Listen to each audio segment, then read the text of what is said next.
Hello students, क्या हाल हैं। आज हम लोग जो टॉपिक पर डिस्कस कर रहे थे that was your income tax. हाँ सर, और हम लोग असेसमेंट ईयर 18-19 की बात कर रहे थे। बिल्कुल सर।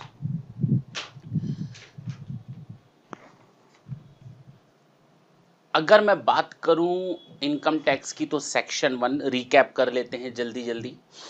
सेक्शन 1 हम लोगों ने देखा था, this is income tax act 1961 applicable from 1 April 1962, equally applicable through out India including Jammu and Kashmir. Section 2 हम लोगों ने देखा था 231 में पर्सन की डेफिनेशन। 7 तरीके के पर्सन होते हैं: individual, HUF, firm, AOP, BOI, company, local authority and artificial judicial person. Section 3 में हम लोगों ने बात की थी previous year. Previous year defined, previous year means the financial year which is immediately preceding the assessment year. Section 4 हम लोगों ने देखा था charges of income tax, 5 heads of income add कर लेंगे, क्लबिंग ऑफ इनकम ऐड कर लेंगे, set of carry forward कर लेंगे, ग्रॉस टोटल इनकम आ जाएगी, डिडक्शंस दे देंगे, टैक्सेबल इनकम आ जाएगी, टैक्स कैलकुलेट कर लेंगे, रिबेट एंड रिलीफ दे देंगे, माइनस कर देंगे, उसमें प्लस कर देंगे, इंटरेस्ट एंड पेनाल्टी माइनस कर देंगे, TDS, TCS, self assessment tax and advance tax. Okay, इतना करने के बाद हम लोग आए थे section number 5, scope of total income. और आज आप लोगों को हम जो न्यूमेरिकल सॉल्व करवाएंगे that is on the basis of the section 5। हम लोगों ने सेक्शन 5 भी देख लिया, सेक्शन 6 रेजिडेंशियल स्टेटस भी देख लिया। अच्छा, आज हम लोग रेजिडेंशियल स्टेटस की बात करेंगे। ओके, जो हम लोग न्यूमेरिकल देखेंगे that is on the basis of the residential status. जो भी आपको टॉपिक दिया गया that is on the basis of the residential status. हाँ, जब ये रेजिडेंशियल स्टेटस कंप्लीट हो जाएगा तो नेक्स्ट पेज पे आपका स्कोप ऑफ टोटल इनकम है, यानी सेक्शन 5। सेक्शन 6 की बात कर लेते हैं। चलिए सेक्शन 5 को रिकैप कर लेते हैं। सेक्शन 5 में मैंने बताया था कि in India, outside India, in India में इनकम एक्रू और डीम्ड टू बी एक्रूड और इनकम एक्रू और अराइज और डीम्ड टू एक्रू और अराइज इन इंडिया तीनों में टैक्सेबल था। इनकम रिसीट और deemed to be receipt in India तीनों में टैक्सेबल था। Outside India if any income is accrued और arise outside India, but if business is controlled और profession is set up in India तो 2 में टैक्सेबल था। एनी अदर केस केवल first में टैक्सेबल था। ओके, डिटेल में देख लिया था, पूरी क्लास हम लोगों ने इस पे ले ली थी। लास्ट सेक्शन जो हम लोगों ने लास्ट सेशन में डिस्कस किया था that was your section 6 residential status, और कंप्लीट कर लिया था हम लोगों ने। सेक्शन 6 में देखा था इंडिविजुअल, या तो वो रेजिडेंट होगा या तो नॉन रेजिडेंट होगा। रेजिडेंट होने के लिए 2 बेसिक कंडीशन है, 2 में से किसी एक बेसिक कंडीशन को पूरा करना है। या तो प्रीवियस ईयर में 182 दिन इंडिया में रहता हो, उससे अधिक रहता हो, या उतना दिन रहता हो। दूसरा, अगर नहीं तो एटलीस्ट 60 डेज या उससे अधिक इंडिया में प्रीवियस ईयर में रहा हो, plus last preceding 4 previous years में 365 डेज एटलीस्ट इंडिया में रहा हो। क्लियर? अगर इन 2 में से कोई एक कंडीशन पूरी करता है तो वो रेजिडेंट है, अदरवाइज वो नॉन रेजिडेंट है। अगर रेजिडेंट फिक्स हो गया तो अब आगे देखेंगे आरओआर है या आरएनओआर है। आरओआर और आरएनओआर के लिए हम लोग को आरओआर को करने के लिए 2 एडिशनल कंडीशंस बताई गई हैं। Now we have to fulfil both of these 2 additional conditions. Both of these 2 conditions are must be fulfilled by any individual. The first one, पिछले के पिछले यानी प्रीसीडिंग 7 प्रीवियस ईयर्स में वो एटलीस्ट 730 डेज और उससे अधिक इंडिया में रहा हो, और तो और 10 प्रीसीडिंग प्रीवियस ईयर्स में 2 साल वो रेजिडेंट की कंडीशंस में रहा हो। फिलहाल हम आगे नहीं बढ़ते, हम वापस आते हैं अपने क्वेश्चन नंबर 1 पे। क्या है ये क्वेश्चन नंबर 1 और ढंग से देखेंगे कैसे सॉल्व करना है आपको। Mister A, a British national, okay, यानी ब्रिटिशियन है ये, और comes to India for the first time 13-14, previous year 13-14 में फर्स्ट टाइम ये इंडिया आया, और प्रीवियस ईयर 13-14 में वो इंडिया में रहा 55 डेज। दिख रहा है आपको? हाँ। 14-15 में वो इंडिया में रहा 60 डेज पक्का।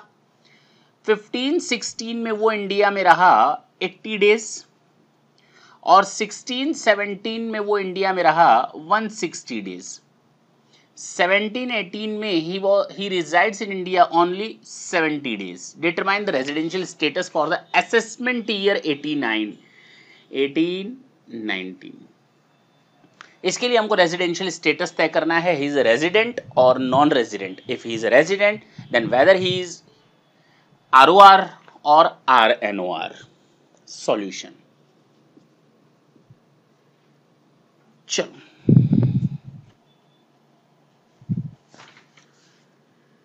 हम लोग प्रीवियस ईयर 18-19 की बात कर रहे हैं। सर आप बिना असेसमेंट ईयर नहीं, previous year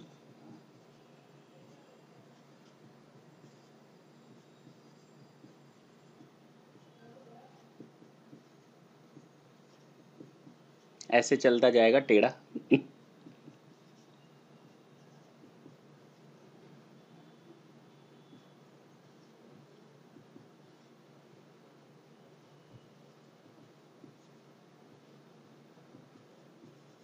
one two three four five six seven 8 9 10, ये प्रीसीडिंग 10 प्रीवियस ईयर्स का हमने लिस्ट बना दिया।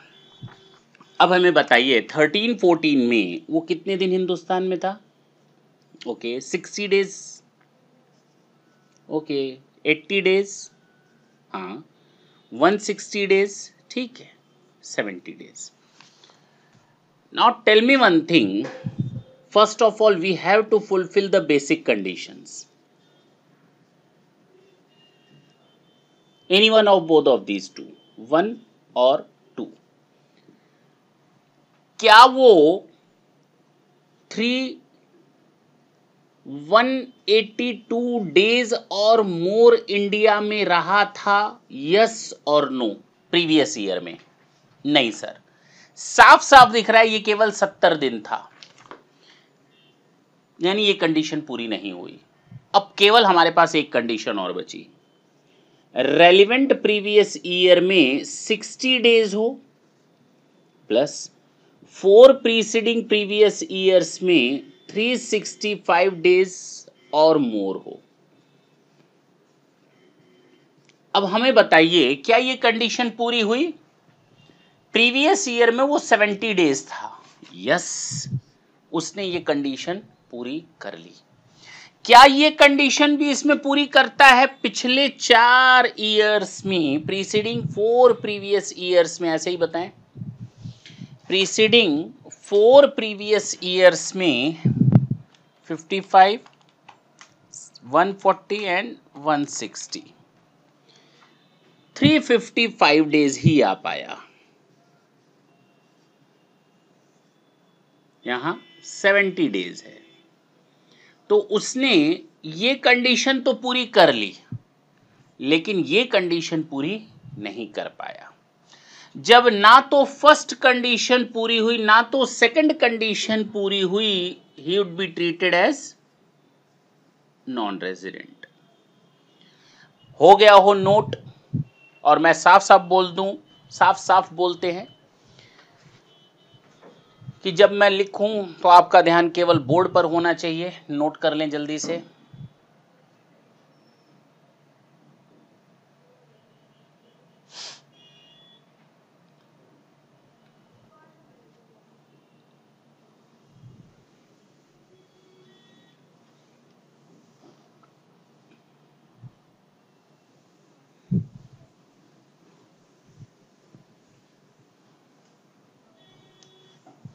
क्वेश्चन नंबर 2 की बात करेंगे।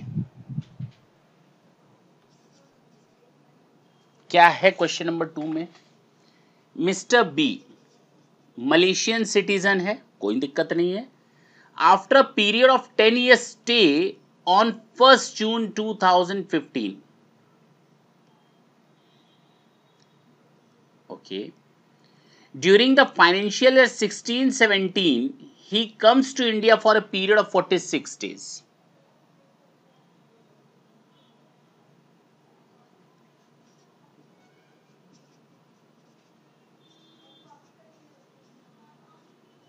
और 10th अक्टूबर 2017 को फॉरएवर के लिए इंडिया में आ गया ये बंदा। मैं क्वेश्चन पढ़ देता हूं। Mister B a Malaysian citizen lives India after a period of 10 years stay on 1st June 2015। इसका मतलब 1st June 2015 को लीव्स इंडिया। भारत छोड़ो आंदोलन वो 1 जून को तैयार कर रहा था, डेट है ये। आफ्टर 10 ईयर्स, 10 साल हिंदुस्तान में रहने के बाद, और उसके बाद 16-17 में ही came back India only for 46 days, and from 10th of October 2017 उसकी आंखें फिर खुल गईं और वो हमेशा के लिए हिंदुस्तान आ गया। हमें बताइए करें तो करें क्या। 16-17 में ही वॉज ओनली 46 डेज, ठीक है। 10th अक्टूबर 2017 को आया है, 10th अक्टूबर 2017 को, यानी अक्टूबर में कितने दिन बचे? 21 डेज, 22 डेज। 10 तारीख को भी ऐड करेंगे। नवंबर में, दिसंबर में, जनवरी में, फरवरी में एंड मार्च में। बोलो भाई।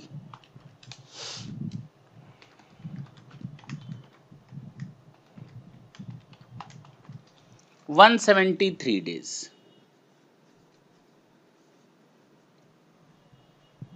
अच्छा, ये हम लोगों ने अपनी जगह लिख लिया, ये हम लोगों ने अपनी जगह ऐड कर दिया।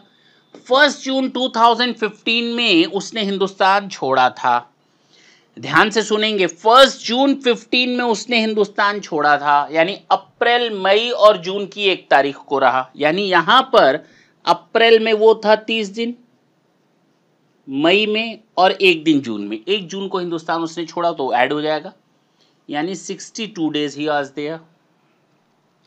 15-16 में तो आया ही नहीं, और इसने 10 साल रहने के बाद हिंदुस्तान छोड़ा था, यानी कि whole year he was in India. Yes और नो? 10 साल। तो 1 2 3 4 5 6 7, 1 2 3 4 5 6, एक और 7, इतने साल वो हिंदुस्तान में रहा। अब हमें बताइए रेजिडेंट है? अरे सर है रेजिडेंट, कैसे मालूम आपको रेजिडेंट है? बेसिक कंडीशंस 2 हैं, कितनी हैं?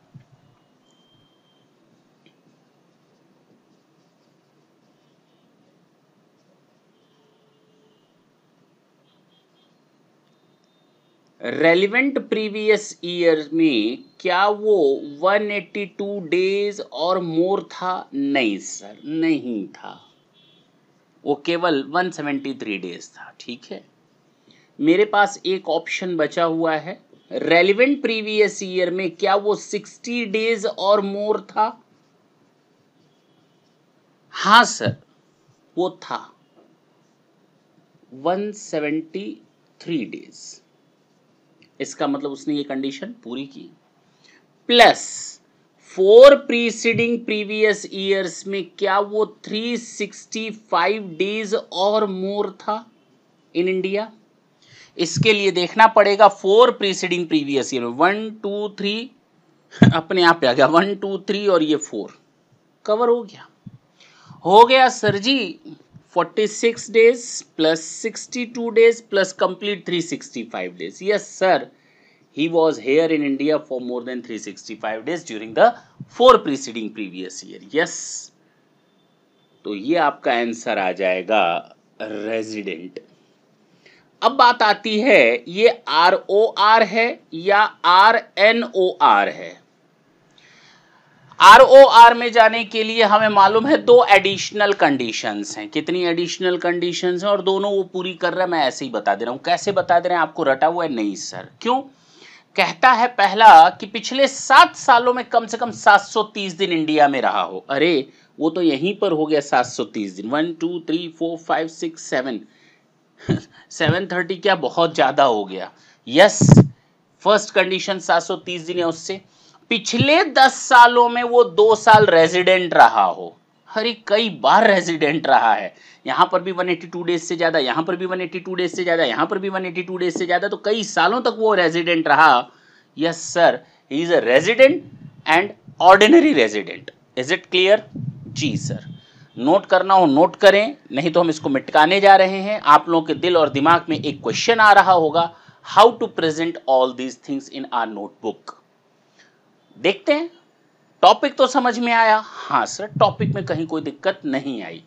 जी हाँ, हम इसके बारे में बात करेंगे कि how to present all these situations in your examination copy या notebook.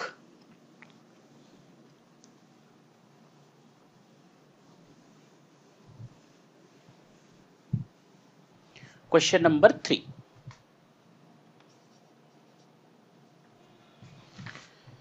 Mr. C, who is a citizen of Singapore, Mr. C, who is the citizen of Singapore, has stayed in India for a period of 150 days during the previous year 17-18. India में 150 days था। You are informed that Mr. C stayed in India throughout the year 13-14. 13-14 में वो पूरे साल भर हिंदुस्तान में था। However, he stayed in his home country for 330 days and 350 days 11-12.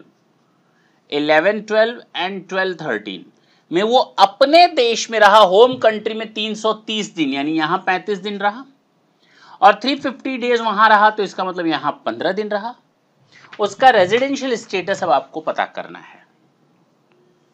Sir कोई दिक्कत नहीं आएगी, अब तो हम लोग तेज हो गए हैं। ढंग से सुने, 150 डेज, ठीक, 13-14 में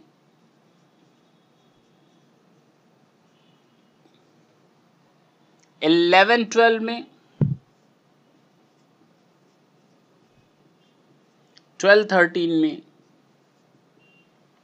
हमें बताएं क्या वो प्रीवियस ईयर में 182 डेज और मोर था रेजिडेंट होने के लिए? नहीं सर। कम से कम कितने दिन चाहिए थे? 182 डेज। पहली कंडीशन पूरी हुई बेसिक? नहीं। दूसरी? हाँ सर, दूसरे में भी जो फर्स्ट कंडीशन है 60 डेज और मोर, वो तो पूरी हो गई। उसी सेकंड में एक और कंडीशन है प्रीवियस 4 प्रीसीडिंग ईयर्स में, यहां तक। क्या वो 365 डेज इंडिया में था? Yes sir, he is a resident. President नहीं है, ही इज अ रेजिडेंट। अच्छा, एक चीज तो क्लियर हो गई ना, he is under the category of resident. Now again we have to discover, again we have to check whether he falls under the category of resident and ordinary or resident and not ordinary. For that purposes we have to go past.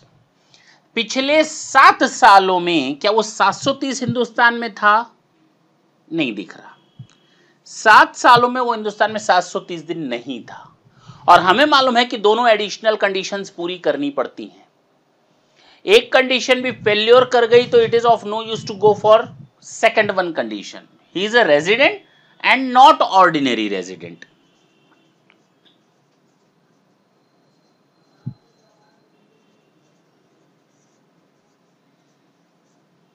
Clear हुआ जी? Sir कोई दिक्कत नहीं आ रही होगी, बिल्कुल बच्चों की तरह है, केवल आपको कंडीशंस सेट करनी है। हटा रहा हूं।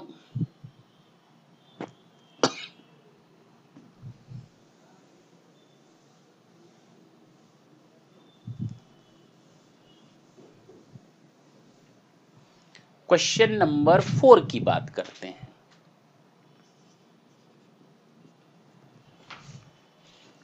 मिस्टर क्लिंटन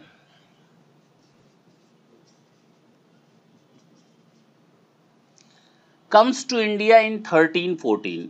प्रीवियस ईयर 13-14 में ये बंदा आया और 120 दिन हिंदुस्तान में रहा। 14-15, 15-16, 16-17 एंड 17-18 की कुछ डिटेल्स दी हुई हैं।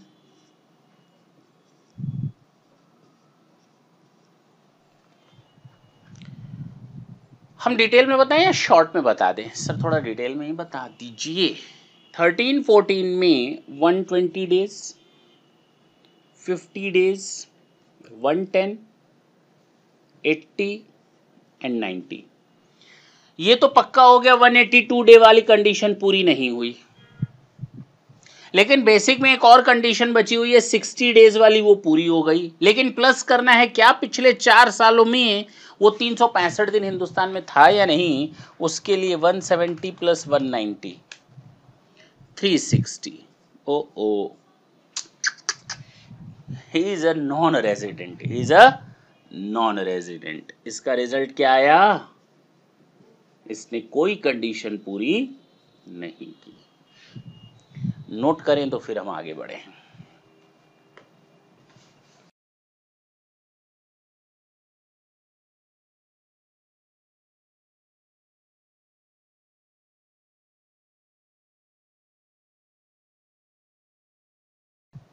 Question number 5, mister Thatcher, mister T लिख देते हैं। A British visit India on 15th October 2017 to 20th December 2017. Okay, before leaving for London. 14-15 में वो 310 दिन हिंदुस्तान में था। 13-14 में he was only in India for 57 days. And prior to 13-14 she never visited in India. इसके पहले ना वो कभी इंडिया आई थी। बस दिस इज आवर क्वेश्चन। अब अक्टूबर 17 से अक्टूबर में कितने दिन होते हैं सर? 15 तारीख के बाद 16, 16 एक 15 तारीख 17 दिन ये हो गए। अक्टूबर में, नवंबर में, दिसंबर में, जनवरी में, फरवरी में एंड मार्च में कितने दिन हो गए?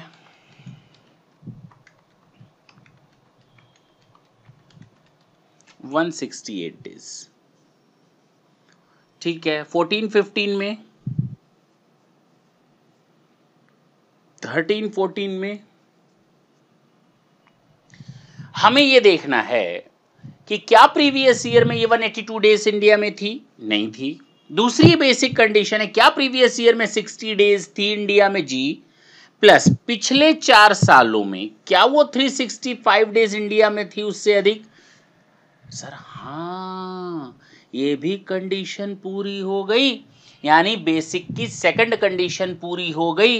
ये रेजिडेंट तो है, लेकिन इसके बाद कहता है इसके पहले वो कभी हिंदुस्तान आई नहीं थी, तो इसके पास्ट डेट में ये 0 है, और जब 0 है तो resident but not ordinary resident, क्योंकि एडिशनल कोई भी कंडीशन पूरी नहीं कर पाएगी। क्यों पूरी नहीं कर पाएगी? उसको पिछले 7 सालों में 730 दिन नहीं दिख रहा, पिछले 10 सालों में 2 साल वो रेजिडेंट हमें नहीं दिख रही, एक ही साल वो रेजिडेंट दिख रही है, पिछले 10 सालों में 2 साल नहीं हो पा रहा। 182 डेज और मोर वाला हिसाब किताब क्लियर है? नोट कर लें तो हम आगे बढ़े क्वेश्चन नंबर 6 की ओर।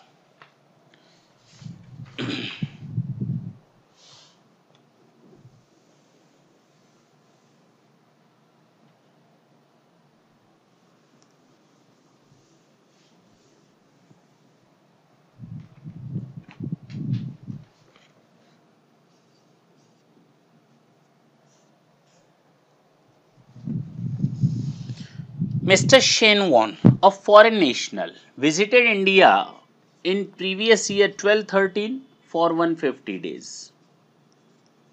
14-15, 15-16, 16-17, 17-18, 40 days, 90 days, 105 days and 70 days. That's it. This is the information. Now we are needed to find out his residential statusship. 17-18 he was here only for 70 days. 60 days वाली condition पूरी कर लिया ना basic जी, यानी कि first 182 days वाली cover नहीं किया, लेकिन उसके बाद वाली दूसरी कंडीशन इसने यहाँ पर फर्स्ट पूरी की। पिछले 4 सालों में जरा देखें, 12-13 में 150 डेज, 40 डेज, 12-13, 15-16 में 90 डेज,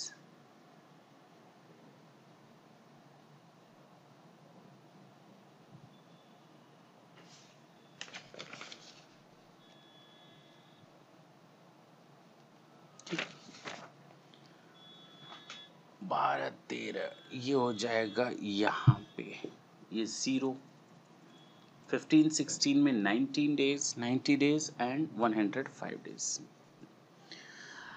हमें ये बताने क्या पिछले 4 सालों में वो 365 दिन हिंदुस्तान में थी? नहीं थी सर, 235 डेज थी शायद।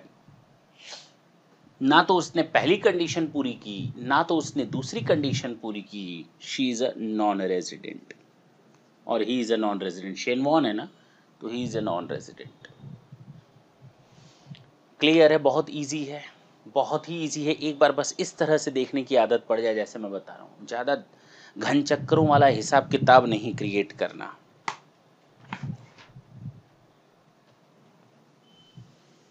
आते हैं कुछ अच्छे क्वेश्चन की ओर, और इस तरह का क्वेश्चन आपके एग्जाम में पूछा भी गया है लास्ट टू लास्ट अटेम्प्ट में। ढंग से देखेंगे क्वेश्चन नंबर 7, और हम लोग ये करते ही हैं काफ़ी सालों से। मिसेस हेब्जी 6-7 में ये हिंदुस्तान में थी। 6-7 हम यहीं डायरेक्ट लिख लेते हैं, 30 डेज। 7-8, 8-9, 9-10, 10-11, 11-12, 12-13, 13-14, 14-15, 15-16, 16-17, 17-18। बस ये हमें पूरा डिटेल दिया हुआ है। अब हमसे पूछता है कि इस मिसेस हेब्जी का आप बताएंगे रेजिडेंशियल स्टेटसशिप। हमारे लिए ये डेट किसी काम लायक नहीं है, ये नालायक है, तो इसको तो बिल्कुल किनारे कर दो। जो लायक ना हो वो क्या होता है? लायक नहीं नालायक हूं मैं, ऐसे ही गाना था ना। चलिए आते हैं, क्या वो पिछले साल 60 दिन हिंदुस्तान में था? हाँ। उसके पिछले 4 सालों में क्या 365 दिन हिंदुस्तान में था क्या? मिसेज है तो she was, okay, yes exactly, she was in India for 365 days. She was here by counting the days. Okay, 1 day left more for the purpose of becoming residential status, और उसने उसको काउंट करते हुए रहना शुरू किया। कितनी अजीबो गरीब बात है। तो ये रेजिडेंट तो बन गई। अब ये देखना है ये ऑर्डिनरी रेजिडेंट है या नॉट ऑर्डिनरी रेजिडेंट। उसके लिए हमें पिछले 7 सालों का इतिहास देखना पड़ेगा। क्या वो 730 दिन हिंदुस्तान में थी क्या? 365 + 70 + 45 + 70। ओ फेल कर गए। जब एक एडिशनल कंडीशन पूरी नहीं हुई तो दूसरी एडिशनल कंडीशन से हमको कोई लेना देना नहीं होता है जी सर। तो ये केवल resident and not ordinary resident note कर लें तो फिर हम आगे बढ़े।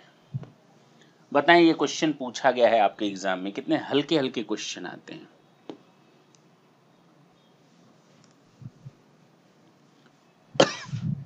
क्वेश्चन नंबर 8, ढंग से सुनेंगे फिर से। Muthu an Indian citizen, okay, India छोड़ता है first time as a member of the crew of an Indian ship. मैंने एक्सेप्शन बताया था, अगर कोई इंडियन सिटीजन इंडियन शिप पर है और वो इंडिया को छोड़ता है, और कब छोड़ रहा है वो इंडिया? 15 नवंबर 16 को। Thereafter he settles down abroad on employment and comes back to on a visit to India. ओ अगर कोई बंदा विजिट करने आता है इंडिया, अगर वो इंडियन सिटीजन है या फिर इंडियन ओरिजिन का बंदा है, याद आया? तो हम लोग जो 60 डेज वाली बेसिक कंडीशन है उसको हम लोग काट कर 182 डेज कर लेते हैं, और सेकंड कंडीशन हमारे लिए इररेलेवेंट हो जाती है। Only the first one condition is relevant in that case. हम लोगों ने डिटेल में देखा था। और वो कब आ रहा है विजिट टू इंडिया? 10 जून 2017 को। 190 दिन इंडिया में था, ठीक है। 10 जून से 31 मार्च 2018 तक के अंदर वो 182 डेज से अधिक था जी सर। तो ये क्या बन जाएगा? रेजिडेंट। और उसके पहले की वो कंडीशंस पूरी नहीं कर पाया, वो कब वापस गया है? पिछले 4 साल। ढंग से सुनेंगे, इधर देखेंगे, 180-90 डेज, ठीक। इसके पिछले साल में देखें 15 नवंबर 2016,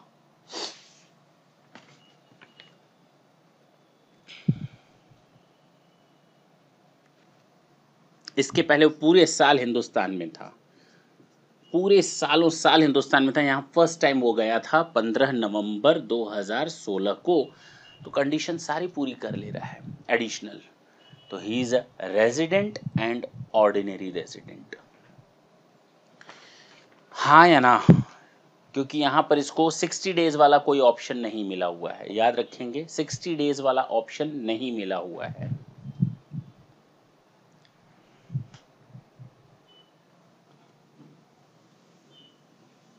chapter was so easy sir, यही काम करना है हम लोग को जी। बस आपको एग्जाम में कहानियां लिखनी है और कहानियां आपको प्रैक्टिस मैनुअल, स्टडी मैट पढ़ने से समझ में आएंगी। एक क्वेश्चन तो मैं करवाऊंगा ही करवाऊंगा डिटेल में। फिलहाल question number 9। Aparna, an Indian citizen, left India on appointment of by the government of Korea for the first time. वो इंडिया से चली गई क्योंकि उसको कोरियन गवर्नमेंट ने वहां पर बुला लिया। 1718 में she was in India for 175 days.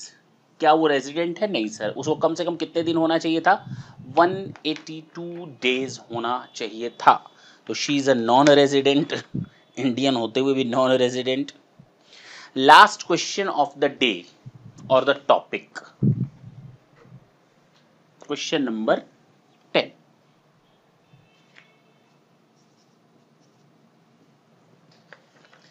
Mr. Hari, an Indian citizen, leaves abroad for the first time for employment on 2nd of September 2015 and settled down abroad.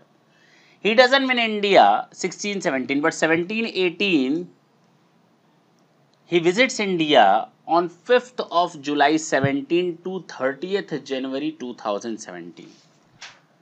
बस इतना सा क्वेश्चन है, सिंपल सा हिसाब किताब है। चैप्टर मतलब ये टॉपिक हम लोग का पूरा। अब जुलाई में चूंकि 31 दिन होते हैं तो 25, 26, 27 दिन हिंदुस्तान में था जुलाई में।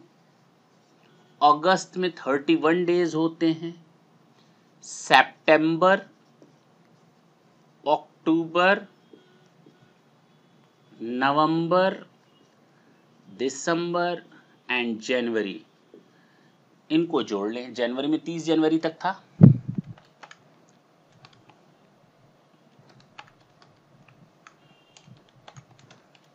210, 182 डेज से ज्यादा है। She is a resident. लेकिन अगर फिर प्रॉब्लम आती है कि वो फर्स्ट टाइम कब गई थी? 2nd of September 2015। इसका मतलब उसके पहले तो इंडिया में ही थी। तो she is a resident and ordinary resident, क्योंकि वो एडिशनल दोनों कंडीशन पूरी कर लेगी। कैसे कर लेगी? यहाँ से 7 साल में क्या वो हर साल रेजिडेंट नहीं थी? क्या 2 साल वो रेजिडेंट नहीं थी? 730 दिन नहीं थी? सारी कंडीशन पूरी हो गई तो रेजिडेंट एंड ऑर्डिनरी रेजिडेंट।